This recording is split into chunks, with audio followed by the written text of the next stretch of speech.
We refuse.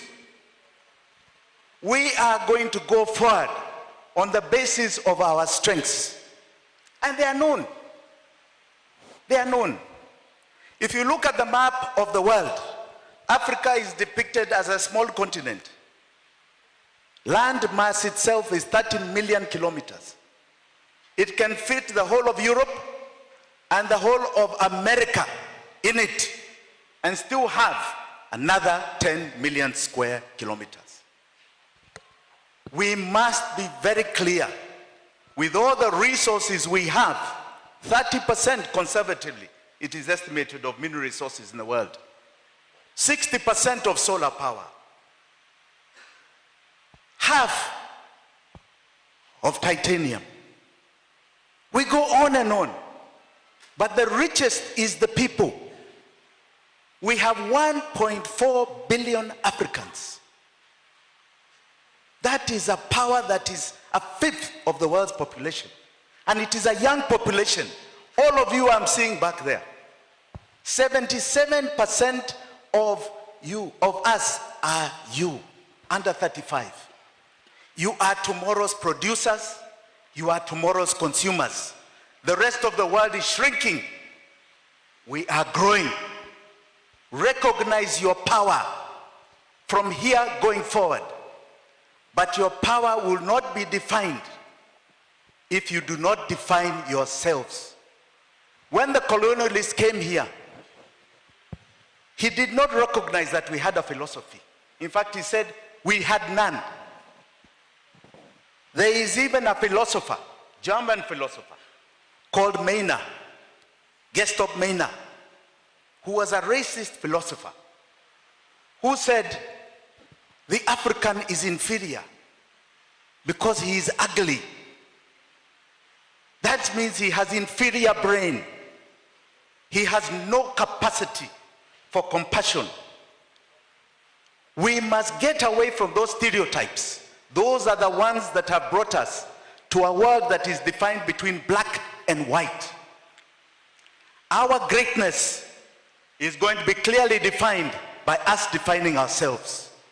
They came here with the Bible, and they came here with a gun. Internally, they had their collaborators. The collaborators that allowed them to perpetuate their colonialism. That colonialism is still here today. We had our freedom fighters who fought the first fight, which was our independence.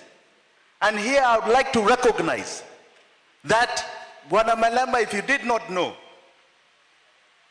out of the 500 million people of the British Empire that were conquered, only Kenya gave them an armed struggle for independence. Give ourselves a clap. And that armed struggle in Kenya cost a community here 200,000 lives, conservatively put, because records were not known. It was genocide. It cost community here a mass detention camps, like you saw in the Nazi camps.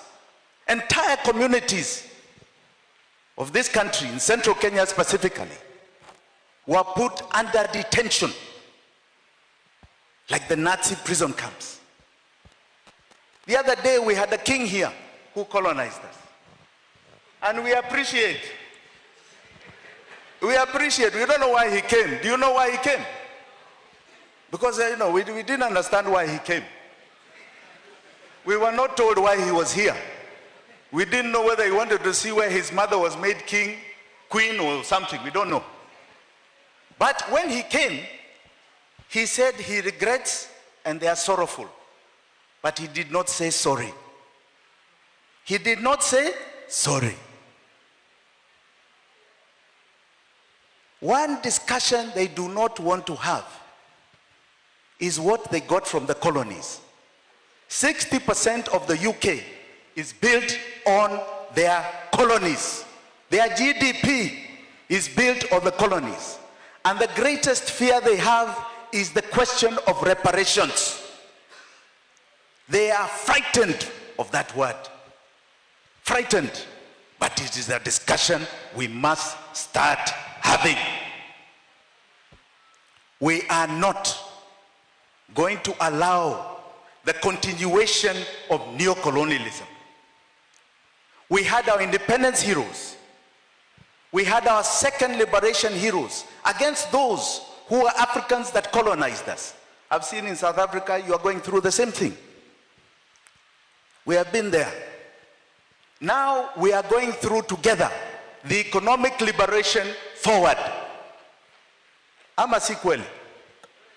There's no other topic even in this country and on this continent other than economic liberation.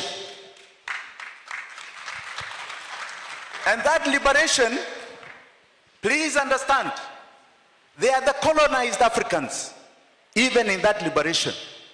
The ones who are perpetuating debt as a tool of slavery. The ones who are perpetuating the removal of our natural resources as a tool of slaverism. The ones who believe,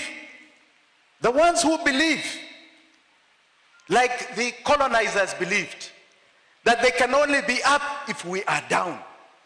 And they believe that they are becoming the new colonizers. Our liberation has got to be defined by the new liberators. In the old times, we have the liberators of Kwame Nkrumah, who specifically said, and I must quote him, I am African because,